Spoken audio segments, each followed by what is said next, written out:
Presentamos En Tres Puntos. Flavio Gutiérrez.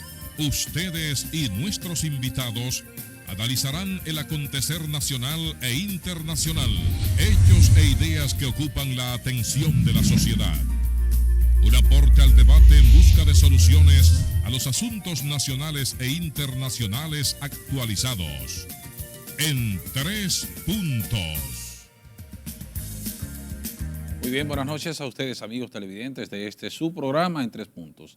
Agradecer, como siempre, que ustedes nos permitan llegar hasta sus hogares para compartir estos temas de interés, pero de igual manera con invitados especiales que después del doctor Balcácer dar las buenas noches, enseguida el mismo doctor lo presentará. Adelante, doctor. Gracias, Guillermo, a ti. Buenas noches a todos nuestros amables telespectadores que noche tras noche y a esta hora tan especial pues nos permite llevar a sus hogares informaciones, entrevistas. Hoy tenemos un invitado especial. Hoy viernes en la noche tenemos con nosotros a José Gregorio Cabrera, aspirante a diputado por la circunscripción número 1 del Distrito Nacional por la Fuerza del Pueblo. José Gregorio, buenas noches. Gracias por venir al programa. Gracias a ti, Nelson. Gracias, Guillermo, por permitirme pues, compartir con su audiencia y estar en este prestigioso espacio. Yo me siento honrado. Bueno. El gusto es nuestro. Vamos de inmediato a iniciar, conocer quién es el precandidato a diputado por la Fuerza del Pueblo, como bien decía el doctor Balcácer, por la circunscripción número 1 del Distrito Nacional. Así es, bueno, yo soy José Gregorio Cabrera, tengo más de 20 años de militancia política, pero siempre digamos que habíamos militado desde el backstage o desde el back office, como dicen ahora los tecnócratas, ¿verdad? Soy abogado de formación, con maestría en comunicación y durante 20 años pues me he estado desarrollando en el sector privado y acompañando siempre al doctor Leonel Fernández. Me formé muy joven en el Partido de la Liberación Dominicana y pues cuando decidimos irnos a una nueva institución, pues también soy miembro fundador y miembro de la dirección central de la Fuerza del Pueblo. Y sobre todo en esta etapa me mueve dar este paso el hecho de que yo creo que quienes hemos tenido la posibilidad, el privilegio de formarnos, de prepararnos, no solamente técnicamente, sino también en valores. En mi caso soy una persona de una profunda fe. Yo creo que tenemos que dar un paso al frente y tomar la responsabilidad que el país nos está exigiendo. La realidad es que la vida en la República Dominicana, la calidad de vida de los dominicanos cada vez va de mal en peor. Hay mucha gente pasándola mal. Y mal hiciéramos nosotros con solo criticar si no damos un paso al frente y tomamos la responsabilidad de poner nuestro talento, nuestra capacidad y nuestros valores al servicio de la nación. José, eso sería como decir que de tu perspectiva personales, profesionales y política, sería como decir los buenos o los que nos consideramos buenos debemos entrar a jugar un rol importante en la política. En esa tesitura a mí me gustaría preguntarte qué significa para José Gregorio Cabrera, un hombre joven que aspira a representar la circunscripción 1 y en ese sentido a toda la capital de la República como diputado. ¿Qué significa la política para ti? ¿Cómo tú la enfocas? Yo creo que la política está presente en todo lo que hacemos y pretender ignorarla o no involucrarnos en ella y que por eso no nos va a tocar, yo creo que es una actitud necia. Para mí la política es la mejor forma de servir. Y por eso les decía que durante 20 años, nunca había tomado, más de 20 años, 23, 24 años militando políticamente, nunca había tomado esta decisión. Sin embargo, yo creo que ha llegado el tiempo de que lo hagamos, porque es la mejor forma de servir. Y como usted decía, quienes tenemos esa visión de que la política es para servir, de que la política es la forma en la que podemos, a través de los espacios de toma de decisión, mejorar la vida de la gente, pues se la hemos dejado a quienes no tienen esa visión. O sea, a veces en reuniones privadas o incluso en los medios de comunicación oímos a la gente diciendo, bueno, pero es que el Congreso está lleno de riferos. El Congreso está lleno de narcos, el Congreso está lleno de tal cosa. Pero ¿quiénes damos el paso? Porque además esto es un proceso, esto es un sacrificio. Claro. Hay gente que cree que esto es ¿verdad? Una fiesta, no, es un sacrificio de tiempo, de recursos, de tiempo con la familia. Abandono de familia. No es fácil, pero hay que hacerlo por ellos mismos. Si queremos disfrutar de la tierra que Dios nos regaló, yo creo que tenemos que disfrutarla, sobre todo Nelson y Daniel, cuando tomamos en cuenta que más del 68% de los jóvenes, su principal aspiración es irse del país. Eso lo dice un informe que hizo la Asociación Nacional de Jóvenes Empresarios recientemente, donde decía que el 62% de los entrevistados decían que su principal aspiración era irse. O sea, ¿a quién es que le vamos a dejar el país? ¿Cómo, a propósito de lo difícil que es involucrarse en este tipo de aspiraciones electivas, ¿cómo viene desarrollando ese trabajo en aras de salir electo candidato? Porque ahora están en la pre-campaña, ¿verdad? Así es. ¿Cuál es el trabajo que han venido desarrollando o que ha venido desarrollando en ese sentido para conquistar a los electores?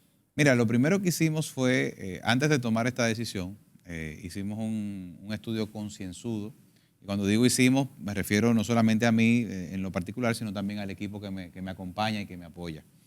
Gracias a Dios me he hecho acompañar de técnicos profesionales de muy alto nivel, como es el caso de Germania Montaz en la parte impositiva y económica, como es el caso de Ricardo. ¿Germania está en la Fuerza del Pueblo? Sí, es así. No sabía. Es así. Ella fue subdirectora de la DGI. Sí, bueno, subdirectora y directora en funciones cuando Juan Hernández, pues por temas de salud, tuvo que salir de la dirección.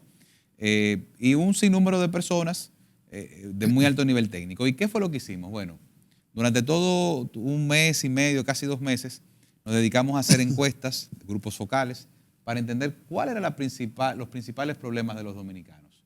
No solamente en esta demarcación, sino en todo el país, porque muchas de las cosas que suceden aquí son el reflejo de situaciones que se dan en otros ámbitos de la vida nacional. Y con eso diseñamos una propuesta que está basada en 4 pilares fundamentales, que está destinada precisamente a abordar esos problemas, inconvenientes, anhelos que tiene el pueblo dominicano. La primera y más importante, el tema de la calidad de vida, el costo de la vida, el costo de los alimentos. Y ustedes me preguntarán, pero ¿y cómo puede un diputado impactar el costo de los alimentos? Bueno, pues muy fácil. Nosotros nos estamos comprometiendo a presentar un proyecto de ley para relanzar y dinamizar la agroindustria dominicana.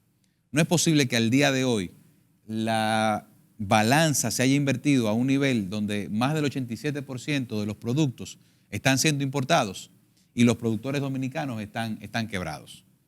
Si tomamos como ejemplo los porcicultores del Cibao Central, hoy día el 87% de la carne de cerdo se importa y solamente un 13-12% aproximadamente se está produciendo localmente.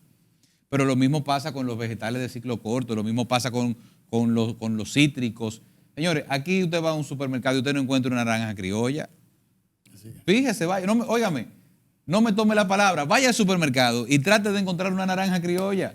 No la va a encontrar. En los Estados Unidos en una bodega, ¿sabe cuánto cuesta? $1 una naranja criolla. ¿Entiende? Entonces nosotros estamos, y por ejemplo, yo siempre digo que el mejor cacao orgánico del mundo, ¿cuál es? El dominicano de San Francisco de Macorís. Sin embargo, los mejores chocolates son los suizos. Entonces, ¿qué tienen los suizos que no tenemos los dominicanos? ¿Y el café? Y el café, por ejemplo. El de Polo. El de Polo, bueno, en mi caso, mi familia. Pero también nosotros no nos quedamos atrás en la línea noroeste. Claro. En la Sierra de Santiago Rodríguez hay buen café. Pero te vas a Santiago Rodríguez, te vas a Mao, sí, con el tema del banano. Nosotros tenemos que incentivar la agroindustria dominicana, no solamente de la perspectiva fiscal, sino de la perspectiva de transferencia de tecnología, transferencia de capital, que nosotros dinamicemos la agroindustria de una forma tal que no solamente produzcamos más y mejor, sino que también le agreguemos mayor valor. Y eso tendrá un impacto indirecto. José, oyendo esa parte de cómo tú piensas, porque lo importante de estas próximas elecciones es que hay una gran cantidad, vamos a decir, de material jóvenes, de muchachos jóvenes, porque un hombre de menos de 40 años es un muchacho joven. Que están, bueno, se lo agradezco. ¿Verdad que sí? que están incursionando en la política de esta manera. ¿Tendría esto que ver también con la desilusión, con la decepción que ha causado este gobierno que ya está llegando a 3 años y 2 meses, un mes de instalado? Claro, eso es parte fundamental. Mira, José, perdona, sí. nos va a permitir que subamos entonces a cumplir con nuestro compromiso, Sí, claro para que que pueda sí. desarrollarnos. Correcto. Claro que sí. Vámonos a nuestra primera pausa comercial y de inmediato regresamos.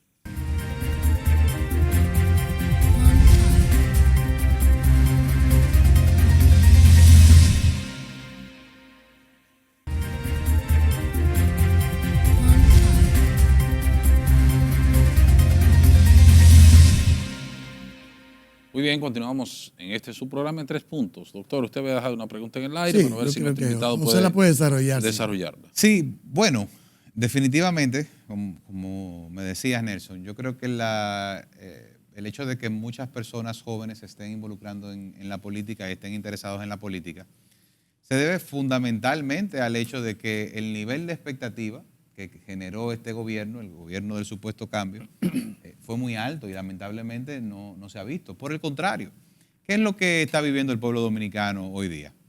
Un deterioro agresivo, progresivo y acelerado de los principales servicios públicos. Servicios que antes estaban incluso automatizados y digitalizados. Hoy hemos vuelto a la época de los buscones. Usted va a buscar un pasaporte, usted va a buscar un permiso, muchísimas instituciones a las que antes usted no tenía ni siquiera que ir, hasta por internet usted pedía el servicio. Ya hoy usted tiene que ir a pagarle a un tercero para que le den ese servicio. Pero hablábamos ahora mismo del tema del costo de los alimentos. Pero hoy salió un informe de Bloomberg News donde dice que la República Dominicana es el país de la región con los alquileres y las hipotecas más caras y más difíciles de toda la región. Que en promedio un dominicano necesita invertir el 88% de sus ingresos para pagar solamente la vivienda. Entonces, evidentemente que tiene que haber una desilusión, evidentemente que tiene que haber una desesperanza, y eso es precisamente lo que, en mi caso particular, con esta aspiración, con esta campaña y con lo que aspiramos a hacer una vez estemos en el Congreso, queremos devolverle a la gente la esperanza, a los jóvenes dominicanos que realmente vuelvan a sentir que pueden hacer las cosas en su país, que pueden estudiar, que pueden desarrollarse, que pueden invertir, que pueden tener un trabajo, que pueden hacer una familia en su tierra, que no se quieran ir. Precisamente en ese tenor va la pregunta que le quiero hacer. ¿Cuáles proyectos de ley de manera específica piensa realizar al momento de llegar al Congreso en favor del país? Como te decía ahorita, nosotros tenemos 4 pilares. Cada pilar de esos lleva un proyecto de ley. Ya te comenté el tema del costo de la vida, lanzamiento de la agroindustria dominicana. El segundo tema es el tema de la seguridad. En ese caso, más que un proyecto de ley, lo que vamos es a participar en la Comisión de Hacienda para que el presupuesto que se le asigne a la Policía Nacional sea destinado al reequipamiento y reentrenamiento de nuestros oficiales. No es posible que al día de hoy un oficial de la policía salga a la calle y tenga que irse o a la galleta o entrarse a tiro con un ciudadano que no se quiera someter a la obediencia. Hay políticas de esas que dependen de manera directa del Poder Ejecutivo, independientemente del Congreso. Sí, pero nosotros desde el Congreso tenemos en nuestro rol fiscalizador que asegurarnos que el presupuesto que se vaya a aprobar ahí tenga en sus partidas lo que el país necesita. Porque el presupuesto, Guillermo, es lo que te dice a ti dónde está la verdadera preocupación de un gobierno. No es el discurso del 27 de febrero, no es ahí, del 16 de agosto, no es ahí. ¿No sería un diputado gomígrafo? No, pero ven acá, pero para eso me quedo en mi casa, para eso me hubiese quedado en mi oficina trabajando y disfrutando de mis hijos y de mi familia, no, hace un trabajo que vamos ahí. Pero luego está el tema de la educación. Yo me he comprometido públicamente dentro de los primeros 100 días de haber asumido la curul, presentar un proyecto de ley que promueva una reforma profunda del sector educativo dominicano. ¿Por qué? A 10 años de nosotros estar implementando el 4% de la educación, que representa, porque se dice muy fácil, 4% del PIB, eso representa 26% de los ingresos fiscales dominicanos. Es decir, de cada 100 pesos que el Estado dominicano recauda, 26 pesos se van a educación. ¿Cuál ha sido el resultado de eso en casi 11 años de aplicación? Que estamos igual o peor en los principales indicadores de la educación. Yeah. Lectoescritura, matemática, ciencia. Estamos igual o peor. Oigan, pero no solamente en el sector público, lo mismo también en el sector privado. No ha habido una mejoría que refleje el alto nivel de inversión, que anda por los 4 puntos y pico billones, miles de millones de dólares en 11 años. ¿Qué haríamos? ¿Lo reenfocaríamos o lo reduciríamos? No, lo que tenemos es que reenfocarlo. ¿De qué manera? Bueno, lo primero es, por ley nosotros tenemos que decirle al Ministerio de Educación cuáles son los topes de inversión que tienen que hacer por rubro. No es posible que aquí un año un ministro te diga a ti que invirtió 500 millones de pesos en libros y que al año siguiente esos libros se van a quemar, como sucedió recientemente. O que nosotros descubramos que en un almacén del INAVIE usted tenga zapatos, uniforme, no sé qué, pudriéndose porque compraron de más para beneficiar a alguien. O lo que pasó con las tabletas ahora en la pandemia, que la andan regalando. Entonces nosotros tenemos que, por ley, hacer un plan de 10 años y decir en estos 10 años, ¿en qué vamos a invertir? En la nueva escuela dominicana. Señores, los planteles educativos dominicanos parecen cárceles. Visite Najayo Hombre y luego váyase a un plantel educativo, Guillermo. Y usted se va a encontrar con que no hay mucha diferencia. No hay diferencia. Entonces nosotros tenemos que apostarle a la nueva educación, a la nueva escuela. Y si el Ejecutivo, un partido u otro, en 11 años no ha podido hacerlo, entonces vamos a tener que hacerlo por ley. José, mira, tú hablas de estos proyectos que son, todavía faltan quizás mencionar algunos más, pero nos gustaría en eso articular una pregunta. ¿Cómo crees tú qué papel jugaría en esto tu gobierno? O bien, tú vas a ser un diputado, que aunque no va a ser un diputado tipo sello gomígrafo, pero siempre yo he oído decir que el mejor trabajo que puede hacer un diputado es cuando puede manejarse estrechamente con el gobierno. Sí, eso es ¿Cuál cierto. tú consideras que sería el papel que jugaría el gobierno de la Fuerza del Pueblo en estos próximos 4 años? Mira, Nelson, yo creo que la República Dominicana, como te decía ahorita, va en un declive de la calidad de vida de los ciudadanos precipitoso y acelerado. Yo confío plenamente en que el liderazgo del presidente Leonel Fernández nos va a ayudar no solamente a detener ese deterioro, sino también a revertirlo. Y lo digo porque el presidente Fernández es una persona que ha probado vez tras vez en las peores crisis que ha vivido el pueblo dominicano en la edad moderna, la situación del 2004, que no sé, me imagino que ustedes la recuerdan, pero también lo hizo en el 2008, cuando en todo el mundo había una crisis hipotecaria financiera prácticamente global. La República Dominicana fue de los pocos países que siguió creciendo y donde, por una estrategia adecuada de gasto público, de expansión del gasto público en inversión de infraestructura, nosotros logramos sortear esa crisis. Pero además el presidente Fernández se hace acompañar de una cantidad importante de personas que en cada una de sus áreas han demostrado capacidad gerencial y capacidad de hacer las cosas.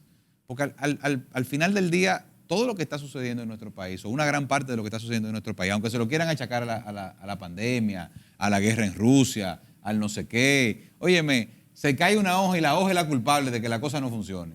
No es eso, es una incapacidad manifiesta de dirigir los destinos del país de forma estratégica. ¿Cuál es la gran obra de este gobierno? Menciónenmela. ¿Cuál es la gran obra de este gobierno? No existe. No tenemos una gran obra. Y por primera vez en décadas, oigan esto, Nelson, Guillermo, por primera vez en décadas, el gobierno de la República Dominicana se está endeudando para pagar deuda. Aquí se está violentando la ley de crédito público y nadie dice nada. Aquí se está financiando el gasto corriente. Pero aquí no hay una gran obra de infraestructura, aquí no hay una inversión importante que dinamice la economía. Vuelvo y te digo, aquí se está importando la mayor parte de lo que se está consumiendo. El aparato productivo dominicano ¿Usted cree que todavía hecho migajas en apenas 3, 4 años? ¿No será por el poco tiempo que tiene el gobierno que no habrá hecho? No, pero gracias a Dios que tienen poco tiempo.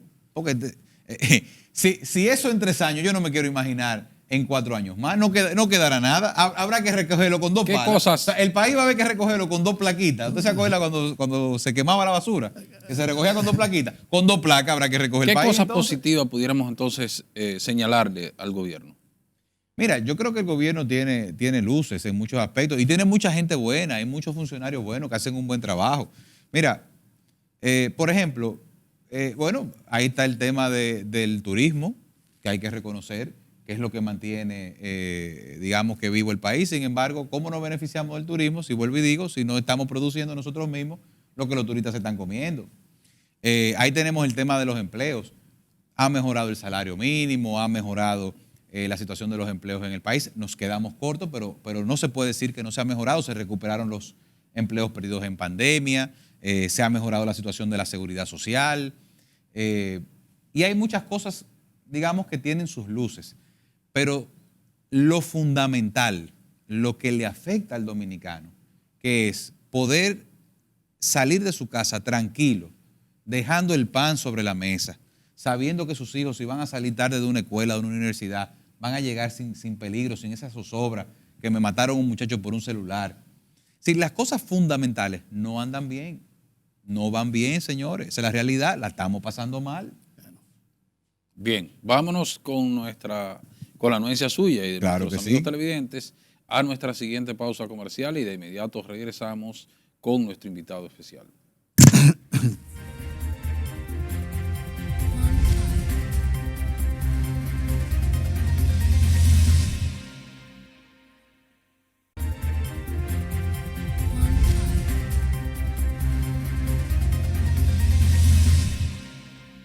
Muy bien, continuamos con nuestro invitado especial en el día de hoy, el precandidato a diputado por la circunscripción número 1 del Distrito Nacional Fuerza del Pueblo, José Gregorio Cabrera, un nombre histórico. José Cabrera, y de paso ahí tenemos a Gregorio también. Así mismo. Entonces, mira. Histórico en materia de la restauración de la República. Así es. Mira, hay un proyecto de ley que acaba porque fue hace unos días, de introducir a la Cámara de Diputados el diputado Omar Fernández, que trata sobre el pago del IPI, del impuesto de la vivienda y eso, de las personas de más de 65 años. Así es. Regularmente, las personas de más de 65 años se les exonera del pago del IPI cuando es una sola vivienda que Así tienen. es correcto. Pero no es de conocimiento general que muchas personas a esa edad tienen una y hasta más vivienda porque han hecho unos ahorros para alquilar esa vivienda y con esa vivienda quizás cubrirse su medicina, su qué sé yo, gastos médicos. Entonces, ese proyecto, nos gustaría que tú le informaras al país en realidad de qué trata ese proyecto. Mira, para mí es un proyecto trascendental. Muy importante. ¿Por qué? Porque impacta aproximadamente unos 11,000 y tantos de dominicanos y dominicanas que, como tú acabas bien de señalar, tienen más de 65 años, tienen su vivienda propia y quizás tienen una vivienda extra, como tú dices, que la alquilan y viven de eso. Con eso completan el pago de su medicina, el pago de su manutención, en un país donde esa gente no tiene el beneficio de una pensión. Porque por la edad, en el momento en que entró en vigencia la ley de seguridad social, pues evidentemente el sistema de capitalización individual no le aplicaba. Entonces, ¿qué es lo que está proponiendo Omar Fernández en ese proyecto de ley? Bueno, que las personas que por tener más de una propiedad no entran dentro del beneficio de la exoneración, de la exención del impuesto de la propiedad inmobiliaria por tener más de 65 años, pues se le mantenga el beneficio, se le mantenga el privilegio, por lo menos para su casa. Y que el otro inmueble que evidentemente genera una renta, pues sí pague el IPI. Ahora mismo lo que sucede es que automáticamente una persona de más de 65 años, tiene más de una propiedad, pierde por completo el beneficio. Y yo entiendo el razonamiento que ha planteado Omar Fernández en ese sentido, tiene toda lógica, y es que una persona de más de 65 años que ya está en retiro o próximo al retiro debe contar con un beneficio que le permita sustentarse. Entonces, bueno, si tiene 2, 3, 4 viviendas, bueno, perfecto, la segunda, la tercera, la cuarta, que pague el IPI, porque se supone que genera una renta, pero la propia no. El proyecto contempla, según tengo entendido, que su vivienda y una o más que tenga, no tenga la obligación del pago del IPI, porque se supone que ese dinero, esa persona de más de 65 años, es para sustentarse. Su medicina, su pago médico, porque en muchas instituciones usted sale con una pensión, inclusive tiene usted que pagar su propio seguro médico. No, los que tienen el derecho a pensión o los que tienen ese privilegio, exacto, porque vuelvo y digo, la mayor parte de los dominicanos que ya tienen más de 65 años no son beneficiarios del plan de los planes de las AFP, que no es más que la capitalización individual, por haber entrado muy tarde en el sistema. Entonces, hay quienes, leí en un artículo, por ejemplo, que decía, lo enfocaba desde la perspectiva de cuánto va a dejar el gobierno de percibir. 80 millones. 90 millones de pesos. 80, 90 millones. 90 millones de pesos no es dinero en el Estado. Pero lo ponen así porque, bueno, 90 millones, eso se ve como mucho. Ahora, lo que es más importante son los casi 11,000 dominicanos y dominicanas que necesitan en este momento ese apoyo para poder tener una vejez tranquila, para no ser una carga para el gobierno. Claro. ¿Me entiendes? O sea, lo que no se ha calculado ahí es cuando una persona de esa edad, que vuelvo y digo, ya está o retirada o cercana al retiro, tiene la posibilidad de sustentarse. Casi todas las personas retiradas en la República Dominicana son rentistas. O sea, son personas que, como tú dices, tienen algún tipo de pequeña inversión, algún tipo de pequeño inmueble, algún tipo de pequeño ahorro, y sobre la base de lo que eso les genera, pues reciben ese beneficio y de eso se sustentan.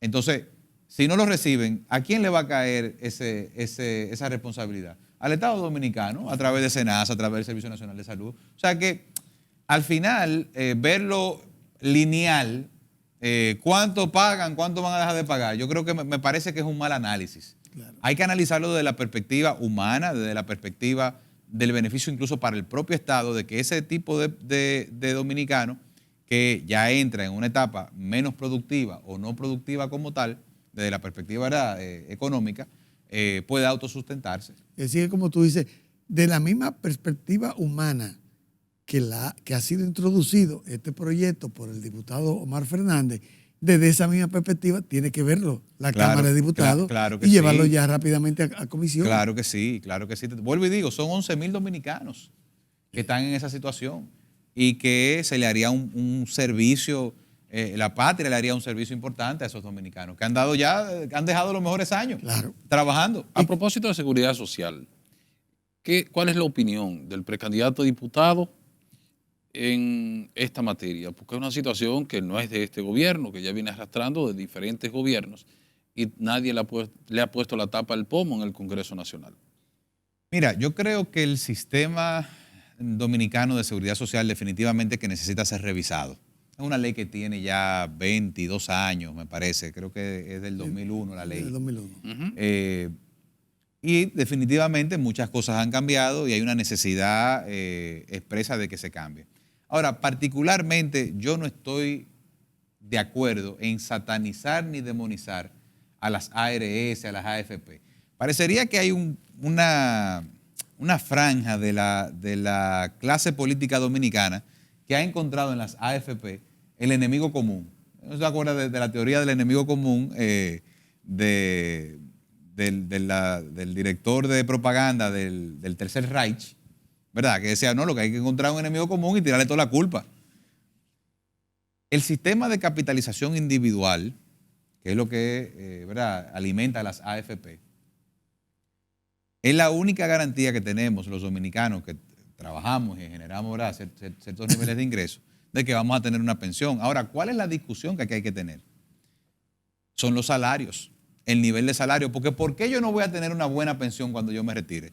Porque la AFP se está robando mi dinero. No, lo que pasa es que no estoy generando lo suficiente como para que cuando yo me vaya a retirar yo tenga un fondo que haga sentido. Pero también se le atribuye a que tienen los mayores beneficios en términos de rentabilidad de ese dinero. Particularmente yo no estoy de acuerdo con eso, Guillermo, honestamente. Cuando tú te sientas y analizas la división, por ejemplo, del per cápita que se paga en la seguridad social, en las ARS, te vas a dar cuenta que el 80 y tanto por ciento, por ejemplo, del dinero que la CISALRIL distribuye entre las ARS, se va en pago de honorarios médicos, por ejemplo.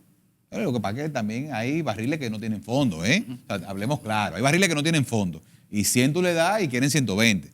Y no con esto digo que no tengan el derecho a un salario digno, tienen todo el derecho del mundo, pero también entonces, ¿de dónde va a salir ese dinero? Es del bolsillo de los dominicanos, que se le va a tener que aumentar el per cápita. Eso no lo paga el gobierno, eso lo pagamos nosotros. Entonces, cuando tú ves cómo se divide el dinero, te vas a dar cuenta que no es que se lo están robando, es que simplemente no estamos aportando lo suficiente. Pero pasa lo mismo en la AFP. Por ejemplo, una propuesta que yo he hecho en varias ocasiones. Por regulación del Banco Central, me parece que es, no sé si es la CIPEN o el Banco Central, las AFP no pueden hacer inversiones fuera del territorio dominicano. A mí me parece que eso es un error. ¿Por qué? Porque si yo, y me voy a poner bíblico, si yo tengo los talentos, ¿verdad? Y tengo una cantidad limitada, bueno, pues entonces yo lo que tengo que ponerme, innovar para que eso produzca lo más posible. Y si yo puedo esos recursos invertirlos en otros mercados, evidentemente, debidamente regulados, debidamente supervisados y garantizados y aumentar la ganancia, ¿por qué no hacerlo? De acuerdo a los cálculos que han hecho los profesionales, los conocedores en la materia, dicen que actualmente para una persona optar por un plan de jubilación debe de aportar 360 cuotas, que son 30 años del servicio, ¿cierto? Correcto. Entonces, esos 30 años, al momento de esa persona aportar 360 cuotas, la proporción de salario que recibiría esa persona es mínima. Equivale a aproximadamente un 39% de su salario. Eso es correcto. Que se va sin la protección del seguro de salud. Eso es correcto. ¿Cuál es la opinión al respecto? Pero vuelvo y te pregunto, ¿eso es culpa de las AFP? No es culpa de la AFP, es un tema matemático. ¿Cuánto le estamos aportando al fondo? Es un tema matemático. Y no con esto yo vengo aquí a hacer una apología de las AFP. O sea, yo no soy, ¿verdad?, el vocero de las AFP ni nada por el estilo. Ni tengo ninguna vinculación con ese sector. Pero las realidades hay que afrontarlas sin ningún tipo de demagogia. La realidad es que los dominicanos ganamos muy poco. Que los salarios dominicanos son paupérrimos. Y las ARS, por ejemplo, que solamente cubren 8,000 pesos para medicamentos en el año. Exacto. Entonces, por ejemplo, la discusión que aquí tenemos que tener es ¿cuánto paga un trabajador y su empleador al sistema y cómo se divide ese dinero? Los médicos te dicen, por ejemplo, el colegio médico, que no sé si recuerdan, el año pasado duraron meses en huelga, decían, estamos peleando por los honorarios y para que aumenten la cobertura. Pero cuando fueron a la mesa a negociar, primero pidieron sus honorarios y la cobertura se quedó, de medicina se quedó para después. ¿Me entiendes? O sea, no alcanza el dinero. O sea, ¿estaría usted de acuerdo entonces que eso indudablemente tiene que ir al Congreso para modificar la ley, actualizarla? Claro que sí, la ley. Esa discusión que de hecho, bueno, fue una de las 13 reformas que planteó el presidente Abinader, la cual nosotros saludamos, aplaudimos, pero desde un principio dijimos que no había manera de que los 13 temas se discutieran, que teníamos que ir saliendo de un tema a la vez en orden de importancia, y el tiempo me ha dado la razón o nos ha dado la razón. Esa es una discusión que hay que terminarla y hay que tenerla. Y hay que promoverla porque ahí descansa el futuro de los dominicanos. Pero yo sé que no tenemos que ir, pero también hay que tener la discusión del tema de la formalización de la economía dominicana. En este gobierno el nivel de informalidad se ha disparado. Nosotros tenemos que reducir eso con una fiscalidad de menores tasas y de una base de aportantes que sea mayor, una simplificación del sistema fiscal para que más gente pague impuestos. Bueno, vámonos entonces a nuestra última pausa comercial y de inmediato regresamos.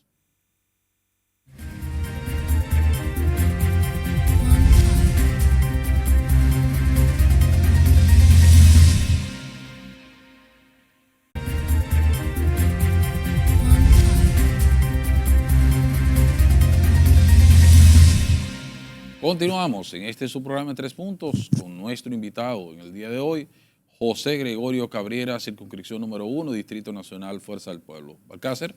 José, fíjate, hay un tema que yo sé que te apasiona y me gustaría que tú le hablaras al país sobre las aportaciones que ha hecho el Congreso y que tú crees que de tu llegar seguirán mejorando, como es las oportunidades y qué puede hacer la política pública a favor de los adultos con autismo. Es un tema que yo sé que tú conoces bien y me gustaría porque... Bueno, en mi caso particular es un tema que me toca muy de cerca. Uno de mis hijos tiene autismo y la verdad es que la inversión pública es mínima.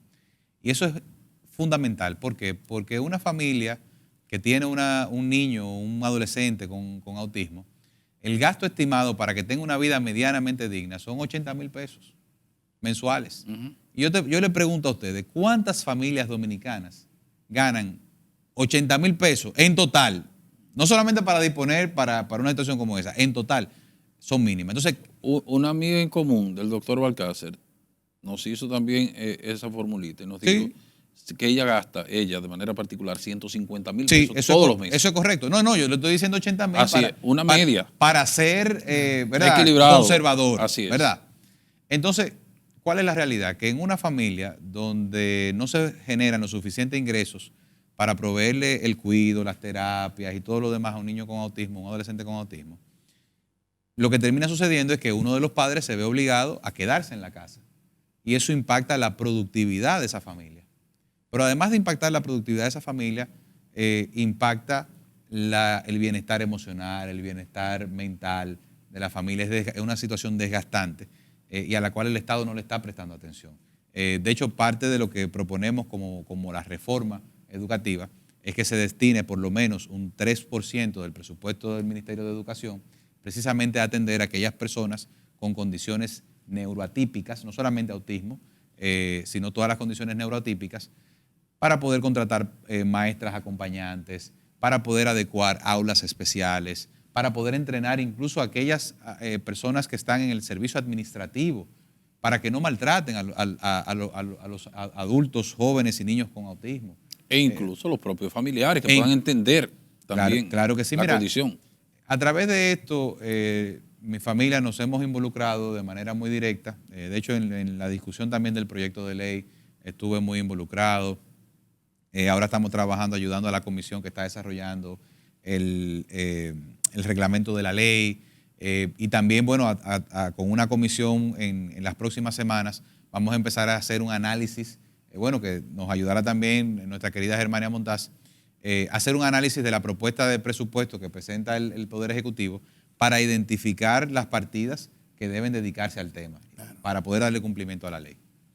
Bien, gracias. Guillermo, tú tenías una pregunta. Vámonos entonces al ámbito de las alianzas políticas. Vámonos a los bucapié. Claro, cuéntanos cómo andan esas alianzas Fuerza del Pueblo, PRD, y Partido de la Liberación Dominicana y muchos otros partidos. Y el PQDC y el BDI. Y el presidente Leonel Fernández anunció que 2 organizaciones más se integraban. ¿Cuáles son esas organizaciones? Como ustedes saben, el PQDC, el BDI, también PDI.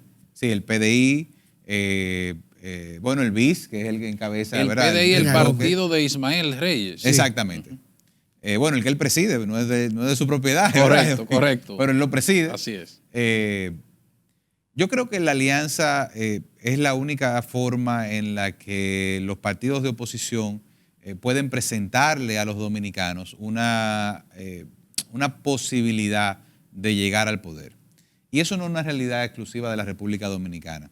Cada vez más la fragmentación política por el declive de la identificación de los ciudadanos con los partidos políticos hace necesarias las alianzas. Lo vemos en España. Núñez Feijóo acaba de presentar, el rey le pidió que presentara nominación a través de una alianza. Entonces yo creo que en la República Dominicana no se escapa a esa realidad. Evidentemente a quienes no le benefician las alianzas siempre la criticarán, porque los mismos que critican hoy esas alianzas fueron los que se beneficiaron de una alianza en el proceso del año 2020. Entonces, yo creo que los partidos políticos lo que sí tienen que tener muy en cuenta es presentar a sus mejores mujeres y hombres, presentar a candidatos y candidatas con los que los dominicanos se sientan representados. Personas de bien, personas de valor, personas capacitadas, no solamente el que tenga el dinero bien o mal habido, sino personas que realmente pongan en alto los valores de las organizaciones políticas que van en esa alianza, para así garantizar que en el 2024 cuando lleguemos al poder de la mano del presidente Leonel Fernández y con los partidos aliados que ya ustedes han mencionado, pues vayamos a hacer un gobierno para los y las dominicanos con los y las dominicanas. Es decir, nosotros tenemos que presentarle una opción viable a este pueblo. Dividido no lo vamos a lograr. Okay. Dividido no lo vamos a lograr. Esa es mi perspectiva del tema de las alianzas. Amén de las menudencias, de quién va a dónde, de qué se va a ceder, de qué es lo que... Amén de esas menudencias que son necesarias y que se irán dando a conocer. Yo creo que en principio, ¿verdad?, conceptualmente es necesaria la alianza. Se ha dicho que hay sectores de las principales organizaciones, entiéndase Fuerza del Pueblo y PLD, que son muy antagónicos, si pudiéramos utilizar el término, en sus posiciones, que todavía hay llagas que no han podido subsanarse y que hay personas que esa alianza en algunos grupos de estas organizaciones políticas no serían sinceras. ¿Es cierta esa percepción que algunas personas tienen? Es que sería un contrasentido histórico, incluso, que organizaciones del calibre del PLD, del PRD y de la Fuerza del Pueblo, que no es porque sea mi partido, pero es un partido que ha tenido un crecimiento histórico. Claro. En 3 años se convirtió en un partido de primera línea. Sería un contrasentido histórico que rencillas personales de un grupo, de otro, o de este líder, o de fulano, o de perencejo, se coloquen por encima del interés colectivo de este pueblo. O sea, para mí eso sería... Es decir, que usted está diciendo con eso, José, que la dirección de la Fuerza del Pueblo, y cuando digo la dirección, no me refiero a la dirección política, solamente la dirección central, claro, sino la dirección de la Fuerza del Pueblo, claro, a nivel nacional, presidente en La Vega, presidente en Dajabón, estarían dispuestos en un momento determinado, por el bien del triunfo de esas comunidades de partido, a ceder cualquier candidatura si fuera necesario, menos la del presidente Fernández. Bueno, eso es lo que debería suceder. O sea, lo que debe suceder aquí, en este proceso de negociación, es un desprendimiento honesto a favor de quienes tengan la posibilidad de alcanzar las posiciones. De los mejores candidatos. José La Luz, que no sé si se le puede vincular al Partido de la Liberación Dominicana o a la Fuerza del Pueblo. Yo creo que él renunció. No. Él es independiente. Él es independiente, él renunció del PLD y no forma parte de la organización. En el día de hoy tuvimos la oportunidad de verlo y él decía que él se retiraría de los medios de comunicación si el partido oficialista pierde las elecciones de la alianza que se ha anunciado PLD, Fuerza del Pueblo, PRD, entre otras organizaciones. Bueno, que eso pasaría, dice él, como pasó con la Alianza Rosada. Claro, bueno, José es un gran amigo, le tengo mucho cariño, mucho respeto, y por ese cariño y ese respeto que le tengo, entonces él puede llamarme, yo le ayudaría a colocarse en otro sector, en otra industria, en la cual él pueda seguir trabajando. Ya el año que viene no lo tendremos en los medios. Porque posiblemente el año que viene, altamente probable, ¿verdad? No podemos asegurar nada, pero altamente probable que el año que viene ya él no esté en los medios de comunicación. Digo, si cumple su palabra, ¿eh? Entonces, como es mi amigo y yo lo quiero mucho, él tiene mi teléfono, yo tengo el de él, yo lo invito a que me llame y yo me comprometo a ayudarlo a que en cualquier otra industria lo podamos colocar para que sea igual de productivo que como es en los medios de comunicación. José, mira, la verdad que la entrevista ha dejado claro muchos puntos. Uno siempre aspira que va a ganar, pero como sabemos que tú eres un hombre de instituciones privadas por muchos años, de tú no salir electo como diputado, ya sea para ser candidato o ya sea que no gane, tú vas a estar en la mejor disposición de servirle a tu gobierno, a tu presidente, de cualquier posición en que te sea útil y que tú sepas que le va a ser útil al país. Como siempre lo he hecho, Nelson, Guillermo. Yo me considero una persona medianamente joven, pero con muchos años de experiencia. Empecé a trabajar a una edad muy temprana. Y siempre lo que he buscado es aportar, desde donde quiera que esté. Un joven, podríamos decir, con experiencia acumulada. Exactamente, como dice el presidente Fernando, un joven con experiencia acumulada. Mira, yo siendo empleado privado, me tiré a las calles cuando lo entendí necesario, cuando aquí se intentó atropellar la Constitución.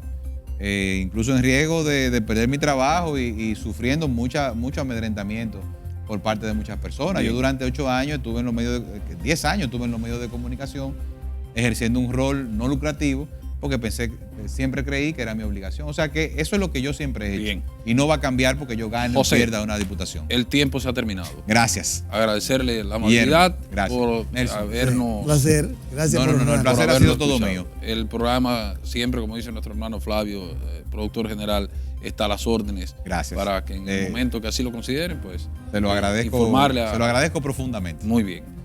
Doctor, hemos llegado a la parte final, no sin antes agradecer a nuestros amigos televidentes el habernos permitido llegar a estos usuarios e invitarles para que el lunes nuevamente a esta misma hora y por este mismo espacio nos esperen.